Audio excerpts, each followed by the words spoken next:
Ponernos las gafas violeta nos ayuda a ver cómo las discriminaciones afectan a la vida de las mujeres, facilitando cambios sociales reales al reducir desigualdades de género. Sin embargo, la identidad social raramente está determinada por un solo factor. ¿Sufre las mismas opresiones una mujer blanca que una mujer negra? ¿Y si esa mujer negra fuera rica o fuera de clase media? Este tipo de preguntas motivó a Kimberlé Crenshaw a acuñar el término interseccionalidad, un enfoque que permite mirar cómo se entremezclan diferentes problemáticas en la vida y usar estrategias específicas para lograr una igualdad de oportunidades real. Hoy, en la tutoría, perspectiva de género e interseccionalidad en la intervención social.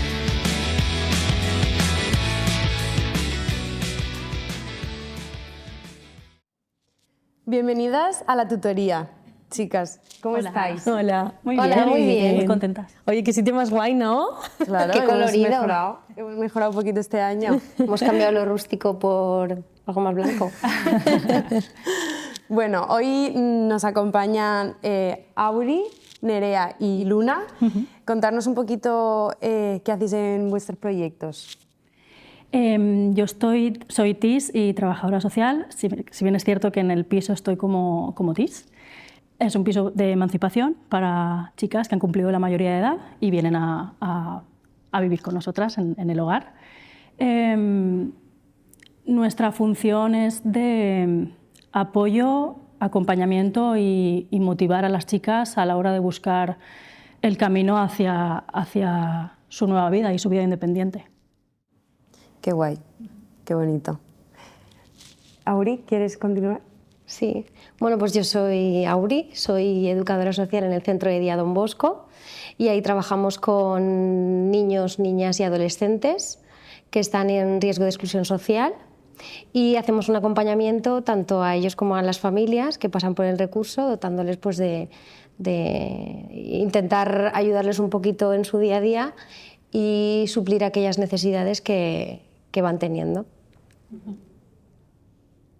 Bueno, pues yo soy Nerea, yo soy educadora también del proyecto Al Raso, que es un proyecto que intenta acompañar los procesos de inserción de las personas migrantes a las que acogemos a través pues, de talleres, actividades, en el caso que fuese necesario clases de castellano y bueno, en general a través de la intervención socioeducativa. Qué guay. Luna, coméntanos por qué es un piso solamente para mujeres. Pues el hecho de concentrar mujeres en el piso es una ventaja a la hora de trabajar con las necesidades concretas que puedan tener. Muchas de ellas vienen con unas cargas emocionales que implican de alguna manera al hombre o pueden implicar o haber implicado. Entonces, eso nos permite centrarnos 100% en sus necesidades y sobre todo un trabajo a nivel emocional muy intenso que les enriquece mucho y sacan esa parte positiva de ser solo grupo de mujeres como tal. Claro, porque ¿todas trabajáis solamente con mujeres o también con hombres? ¿Qué colectivos soléis En mi caso trabajar? sí que es un grupo mixto, pero sí que es verdad que tenemos momentos en el año que sí que se programan como momentos más segregados por género, porque es verdad que son momentos que al final son interesantes también para trabajar temas que al final pueden estar estigmatizados o que pueden ser temas sensibles, entonces hay personas que se pueden sentir más cómodas trabajándolo solo con otras personas de su mismo género, en concreto con las mujeres pasa justo lo que comentaba Luna. Correcto. Sí. Y a la hora de intervenir, ¿sientes diferencia al trabajar con hombres y con mujeres?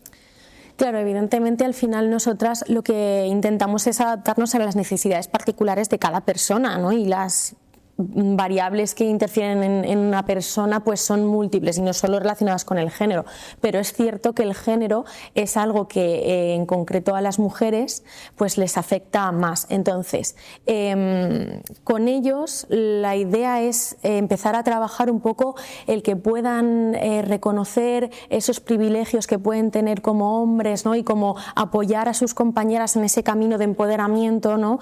Y luego en el caso de ellas el hecho de que sean conscientes de que porque por lo general ellas son cuidadoras, ¿no? Entonces que sean conscientes de que sí pueden ser cuidadoras, pero que también deben ser cuidadoras de sí mismas y que además de ser cuidadoras pueden ser todo aquello que quieran ser, ¿no? Entonces yo creo que un poco este es el paso inicial, el camino, lo transversal que habría que trabajar o que es lo que estamos intentando trabajar.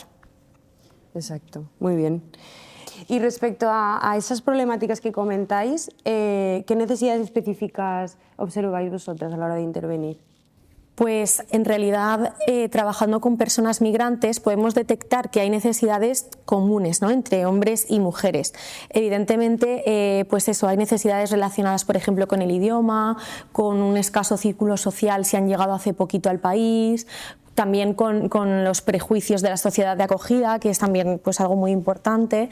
Entonces, estas problemáticas, estas necesidades son comunes, pero además las mujeres se les añade alguna necesidad más que otra, porque evidentemente pues su carga es la familia, es el hogar. Entonces esto no favorece su empleabilidad ni su formación, esto favorece pues incluso una violencia económica que se estructuraliza pues eso, en muchas familias. El estigma, ¿no? Dentro de la sociedad. Eso es, de que la mujer se tenga que relegar en el hogar o al cuidado de los hijos y las hijas y no pueda pensar en qué quiere para su futuro, ¿no?, al margen de esto. Nosotros, por ejemplo, en el centro de día sí que llevamos un taller que se llama Encuentro de Familias, que está abierto tanto a papás como a mamás, pero solo tenemos madres. Y el taller está enfocado, además de dar pautas educativas a las madres, está enfocado sobre todo a que tengan un espacio para ellas mismas en el que no pierdan la identidad como mujer, porque cuando llega un punto en el que cuando son madres directamente cualquier pregunta que les haces la enfocan a pues mi mejor momento es con mi hijo o lo que hago con mi hija, y entonces pierden un poco la perspectiva de yo soy mujer y tengo unas necesidades que también tengo que cubrir, y que al final les hacemos como que vean un poco solo si tú estás bien como mujer vas a poder transmitir también eso a tus hijos. Lo que pasa es que eso muchas veces les viene muy difícil, porque incluso con las chicas adolescentes que nosotras trabajamos, cuando empiezan a tener ya 12 años o una cosa así, directamente en casa se tira de ellas para que ayuden en el cuidado o en las tareas de la casa, con lo cual ya empiezan a verse limitadas sus ideas o sus ganas o lo que quieran hacer después. Entonces intentamos apoyar un poco ahí para que tengan su espacio también de crecimiento personal a nivel de mujer. Es que es complicado porque además hablamos de una invisibilidad que parte de dentro de la familia. O sea, ya no es la sociedad en sí, que también, sino que además parte desde cero, desde lo más hondo de la propia familia. Es muy complicado. Y es difícil ser consciente de eso, porque nosotros hablamos con muchas madres o incluso con compañeras de trabajo, ¿no?, que siempre intentas tener como esa perspectiva de tener nuestro lugar y nuestros derechos, pero está tan arraigado que a veces no te das cuenta y cruzas esa línea en la que vas directo a crear tú misma esas diferencias, ¿no? Incluso, pues eso, madres que nos dicen, no, yo los intento educar igual y tal, pero mi hijo, por ejemplo, tiene más libertad a la hora de llegar que mi hija. Pequeñas líneas que al final son las que van construyendo todas estas desigualdades que a veces son tan difíciles para nosotras. Sí que es verdad que hay un intento, ¿no?, de avance o de cambio, pero es verdad que en nuestros proyectos, que son tan diversos culturalmente, te das cuenta de que es algo que todavía hay que trabajar muchísimo, que no hay una cultura que esté ya súper avanzada y que tenga esto superadísimo, sino que en toda esta diversidad cultural hay algo presente, que es un machismo inserto en la sociedad patriarcal que cuesta todavía de superar. Sí. Y Auri, has dicho que tenéis abiertas las puertas tanto para madres y padres, ¿no? ¿Por qué crees que solamente van madres allí? En nuestro caso, bueno, yo creo que aunque intentemos siempre, ¿no?, poner la fuerza en que tenemos que tener las mismas oportunidades, siempre hay una tendencia, ¿no?, a que la mujer se acaba quedando con el cuidado y con las tareas del hogar, y al final es el hombre el que tiene como más oportunidades a la hora de salir a trabajar o de poder hacer más o conseguir aquellas metas que se propone. Sí. Esto al final lo que lleva es que, como la crianza sigue siendo en gran parte de las mujeres, son ellas las que al final se implican y deciden venir a nuestro taller. Es verdad también que para nosotras también es muy agradecido que puedan acudir, porque al ser todo mujeres se genera un espacio de complicidad y un espacio en el que ellas mismas se permiten llegar a abrirse y plantear sus necesidades, y entre ellas incluso hay veces que hasta que no se ven reflejadas en otra mujer que está pasando por lo mismo no se dan realmente cuenta, ¿no? Y entonces es algo muy positivo. Y luego también nosotras como educadoras hay veces que entramos como sabiendo, teniendo claro las ideas que nos gustaría transmitir o lo que queremos que vean de nosotras, y nosotras mismas nos damos cuenta de, jolín, pues igual también nosotras tenemos tan interiorizado tantas cosas que no nos damos cuenta que nos sale sola, aunque incluso lo intentemos controlar, ¿no? A veces yo también hablo mucho con ellas de, cuando hablamos del tema de las tareas domésticas, por ejemplo, ya no es solo que haya un reparto de tareas tanto con el hombre como con la mujer, sino que hay una carga mental en la que no es solo que tú hagas algo y que sepas que tienes que hacer algo los lunes y yo los martes, sino que si yo te tengo que recordar que lo tienes que hacer los lunes... ¿Y cómo lo tienes que hacer? También es una carga mental que tiene esa persona. Y esa carga mental, por desgracia, siempre se nos ha inculcado a nosotras como que viene de serie. Sí. Entonces intentamos trabajar eso con las mamás que vienen al taller. Girl power. Vale. ¿Pensáis que es importante construir el vínculo con las destinatarias con las que trabajáis? Clave, es clave. Es clave y básico. Sin un vínculo de confianza y con cierta afinidad sería una comunicación muy bloqueada, no existiría un tú a tú, y creo que es fundamental. Por eso muchas veces, por lo menos en mi caso, trabajar con mujeres en piso me es mucho más productivo a la hora de que saquen algo provechoso, que puedan trabajar. ¿Y piensas que es más fácil construir el vínculo con una mujer que con un hombre? Para mí personalmente sí, y por lo que veo en las chicas del piso en concreto, lo que comentábamos, vienen todas con una carga a veces emocional muy importante y fundamentada en muchas ocasiones por el trato de X personas en la vida. Y eso les afecta a la hora, y cómo se comportan a la hora de hablar de cara a un hombre, cómo se sienten inferiores o más vulnerables. Entonces, sí, afecta muchísimo. De hecho, en mi trabajo, por ejemplo, también nos ha pasado al contrario. Ha venido algún destinatario y su padre, por ejemplo, ha tenido que dirigirse a nosotras porque éramos el referente de ese niño, niña o adolescente. Y sí que hemos notado como ese rechazo de es una figura femenina la que me va a decir un poco, ¿no?, cómo tengo que guiar a mi hijo, cómo tengo que hacer las cosas. Y sí que hemos notado a veces unas ciertas dificultades ahí que bueno, que al final, como somos un equipo en el que trabajamos tanto hombres como mujeres, hemos sabido suplir de alguna manera, pero sí que hemos notado esa diferencia de creo que aquí no voy a poder trabajar o no voy a poder conseguir el vínculo que necesito para poder intervenir, porque directamente por ser mujer no me van a dejar llegar a poder comunicarme o intervenir como es necesario. Sí, a mí personalmente también me pasa mucho eso en mi proyecto, porque pues eso, ¿no? La horizontalidad no es tan clara cuando se trata de trabajar con un hombre, ¿no?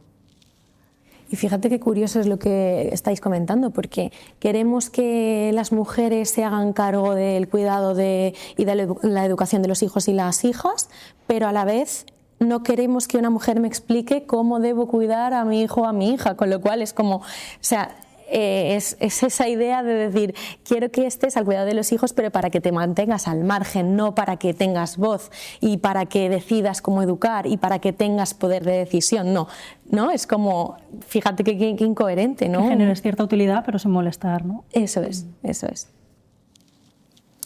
¿Y qué tipo de referentes buscáis o os gustaría ser para vuestras destinatarias? A ver, yo en mi caso lo que lo que a mí me gusta un poco trabajar conmigo misma es intentar relacionarme desde el ser coherente, ¿no? Y para mí eso es, pues eso, ser conocedora de que igual hay alguna cosa que les puedo aportar, pero también que tengo mis propias debilidades, ¿no? Que yo también soy una mujer, que a mí también me han educado en el amor romántico y evidentemente yo ahora hago un análisis y entiendo que eso no es algo que a mí me guste, pero eso está ahí, al fondo, en algún sitio debe estar, sigue estando, entonces pienso que debo de ser conocedora de ello para que luego no me influya, ¿no? Dentro de la tarea educativa. Y luego para mí, por ejemplo, en mi caso yo soy, además de educadora, soy filóloga. Entonces, por ejemplo, una de las cosas que para mí es súper importante es el lenguaje inclusivo. No solo hablando de hablar con palabras colectivas para referirnos tanto a ellos como a ellas, sino también dejar de utilizar expresiones que son súper racistas, ¿no? Como estas típicas del trabajo de negros o el trabajo de chinos o alguna cosa así. Entonces, para mí el lenguaje inclusivo es súper importante. Y las personas con las que trabajo lo ven, porque ven que me relaciono con ellos y con ellas con lenguaje inclusivo. Para mí es importante que se sientan todas interpeladas, ¿no? Cuando yo hablo. El otro día, bueno, viene la fricada, ¿vale? del programa, pero el otro día estábamos, bueno, pues hablando de esto del lenguaje inclusivo. Yo les explicaba que yo utilizo el lenguaje inclusivo en cualquiera de mis diálogos. Yo soy una mujer cristiana, creyente, entonces mi diálogo con Dios yo también utilizo el lenguaje inclusivo, ¿no? Entonces como que les parecía que, ostras, pues claro, si le vas a pedir algo a Dios es interesante que incluyas a todo el mundo, ¿no? Entonces, pues bueno, fíjate que es una anécdota, es algo anecdótico, ¿no? Pero es algo que para mí es como muy coherente en mi persona y que al final a través de esa autenticidad pues es como consigo conectar con ellas y con ellos. Sí, llegará un día en el que no te miren raro cuando hablas en femenino y hay un hombre y 3 mujeres. Seguro, chicas. En mi caso, por ejemplo, en el acompañamiento con adolescentes siempre intentamos sobre todo el acceso a la información, porque ahora por desgracia tienen acceso a la información, pero no información real o no información que venga de una fuente fiable, con lo cual intentamos sentarnos mucho con ellos, que tengan un espacio para hacer preguntas, porque a veces en sus casas no pueden. Y luego sobre todo con las madres partimos siempre, o yo por lo menos, de empezar con un espacio de risa. O sea, ellas casi siempre que vienen nos dicen o sea, al principio como que les cuesta venir porque vienen como con miedo, como que será esto, que se espera de mí, ¿no? Siempre vienen como con un, si me están diciendo que venga aquí así sin pedirme nada a cambio, algo hay, ¿no? Y ya cuando vienen generamos de primeras un momento de risa, de complicidad. Entonces nos contamos todo desde un punto de anécdota y desde un punto de no tienes por qué ser perfecta, ¿no? Y de todas cometemos errores, todas de repente ya nos levantamos que ya no nos apetece ni arreglarnos, no nos apetece hacer nada y no pasa nada. Y no tenemos que tener la exigencia de madre perfecta o de mujer perfecta. Entonces nos intentamos reír de nosotras mismas, generando...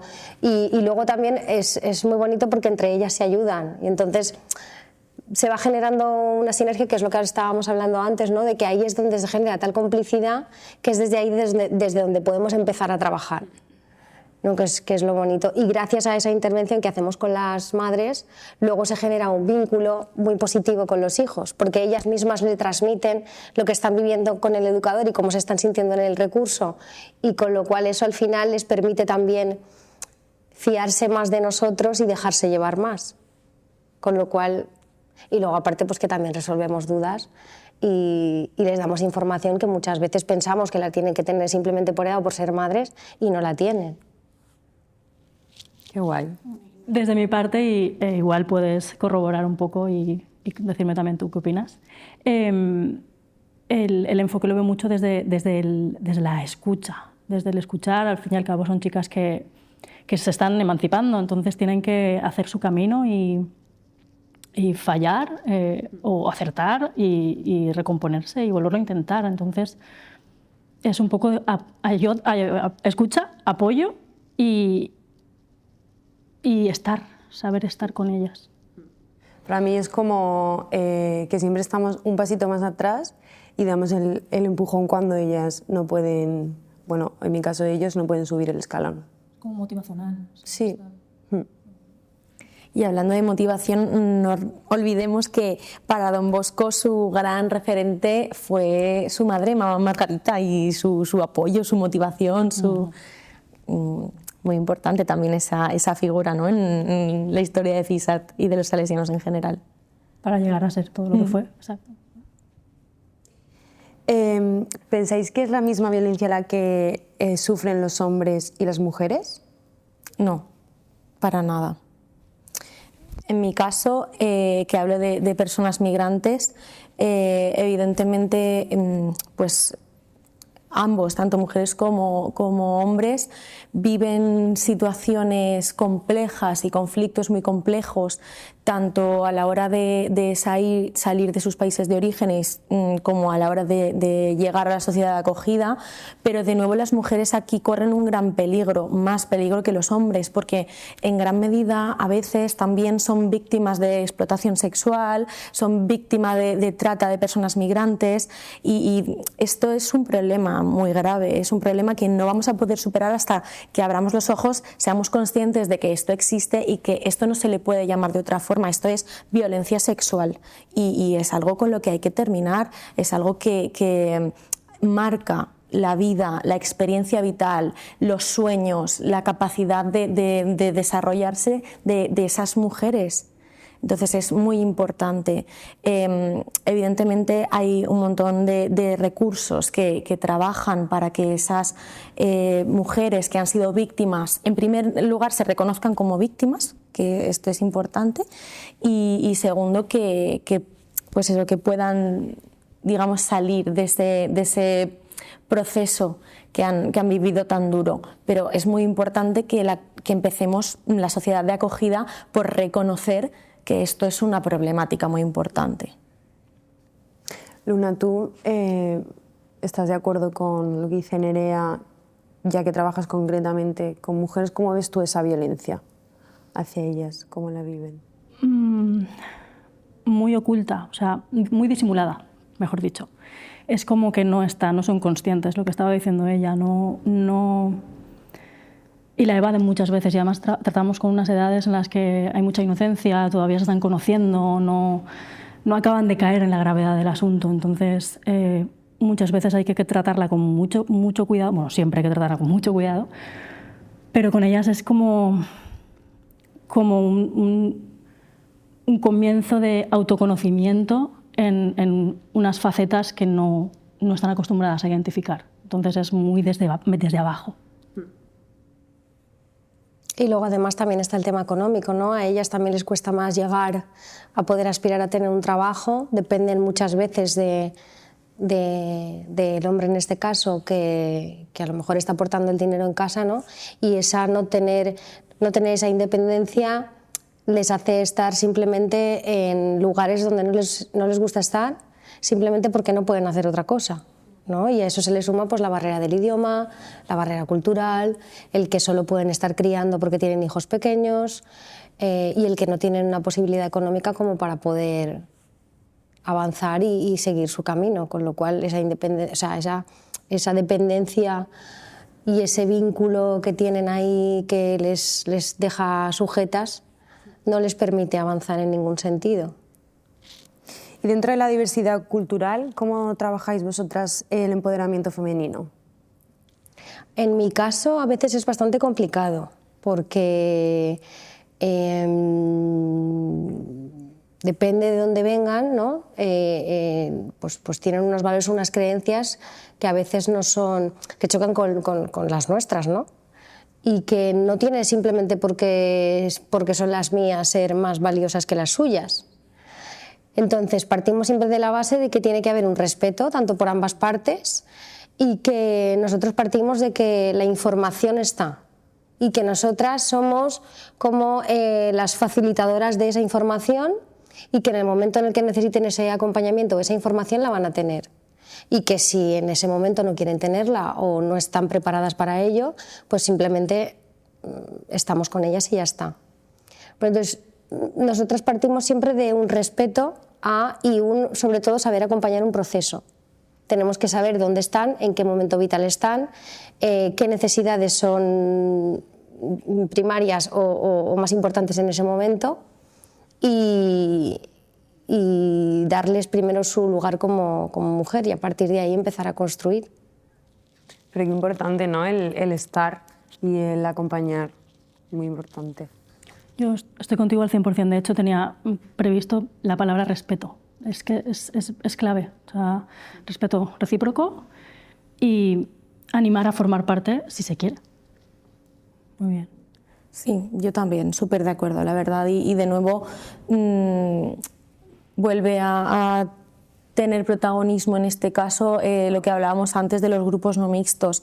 A veces el que las mujeres hablen con otras mujeres de qué situaciones deben afrontar o de qué problemáticas viven o de cómo se sienten en X momentos o en X situaciones, pues les puede ayudar a pensar, oye, pues no estoy sola, pues esto a lo mejor es algo que si lo hablo y si me hago cargo de cómo esto me hace sentir e intento expresarlo, pues eso, desde el respeto, ¿no? Al final, en un camino a medio o largo plazo, creo que se pueden empezar a dar pasos hacia el empoderamiento que tú decías, ¿no? Y sobre todo desde nuestra perspectiva, pues eso, respetando esa diversidad cultural que, ojo, muy importante, la diversidad cultural para nosotras en CISAT es algo muy bueno, es algo muy chulo, es súper positivo. O sea, la diversidad cultural no es un problema, no es una barrera, no lo tratemos como tal, al contrario, la diversidad es algo genial y es algo que te permite trabajar, que te permite conocer, que te permite la creatividad, que te permite que las diferencias sumen y eso es súper guay. Yo creo que al final es que sepan, que sean conscientes de que tienen otras oportunidades, de que tienen también otras posibilidades que antes no veían. Entonces simplemente yo creo que nuestro trabajo a veces es también poner encima de la mesa todo ese abanico de posibilidades y respetar el camino que ellas decidan y acompañarlas. Bueno, chicas, y para cerrar ya este capítulo de la tutoría, os hago la última pregunta. ¿Hay las mismas posibilidades de reinsertar a una mujer que a un hombre? Toma. A ver, muy difícil para terminar, ¿eh? Toma. Es un buen melón. Es un buen melón. Yo creo que... a ver, ¿cómo lo digo? Yo creo que hacia afuera, ¿no? Lo que hemos dicho antes de que era como muy invisible, ¿no? Yo creo que hacia afuera sí que parece que haya las mismas oportunidades, pero no partimos de las mismas condiciones, con lo cual para una mujer es mucho más difícil llegar a ese nivel de tranquilidad, serenidad y de conseguir objetivos que a un hombre, porque hay veces que tenemos mucho más difícil el acceso y porque partimos ya de mucha desventaja. Con lo cual, ¿podemos llegar todos? Sí. ¿Tenemos las mismas facilidades para llegar? Yo creo que no.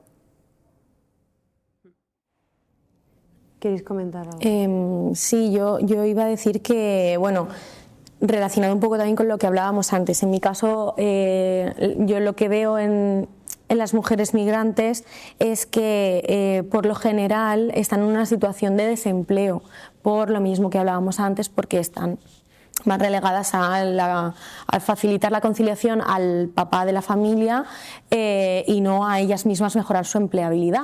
Pero cuando sí hay empleo, además, es un empleo de nuevo relegado a esos cuidados domésticos, a limpieza, a cuidar a personas en situación de dependencia o a personas mayores, ¿no? Entonces, de nuevo, vuelve a haber ahí una problemática. En mi caso, para mí como educadora, esto es súper importante porque, bueno, ahora mismo el lema inspectorial que tenemos es el de un sueño para ti. Creo que las mujeres ahora mismo, en concreto con las que yo trabajo, las mujeres migrantes, no tienen un derecho fundamental que es el derecho a soñar alto, que es algo que todas las personas deberíamos poder tener, ese derecho a cumplir nuestros sueños más ambiciosos. Creo que estas mujeres realmente es que en muchas ocasiones casi que ni se lo llegan a plantear. Entonces, para mí es súper importante trabajar esto, que poco a poco podamos mejorar esto y que las mujeres cada vez más podamos ser partícipes y protagonistas de un mundo más igualitario y liderado de forma más justa, ¿no? Tanto por hombres como por mujeres. pero bueno, sobre todo eso, que poco a poco podamos empezar a tener el mismo espacio, ¿no? Qué bonito. Maravilloso. Nada más que decir. Nada más que decir. Ya está. Bueno, pues con estas maravillosas palabras de Nerea cerramos el primer capítulo de la tutoría. Muchas gracias por venir, chicas. Gracias a ti. Gracias a ti. Un placer. Nos vemos en el siguiente episodio de la tutoría, el espacio donde hablan las que normalmente escuchan.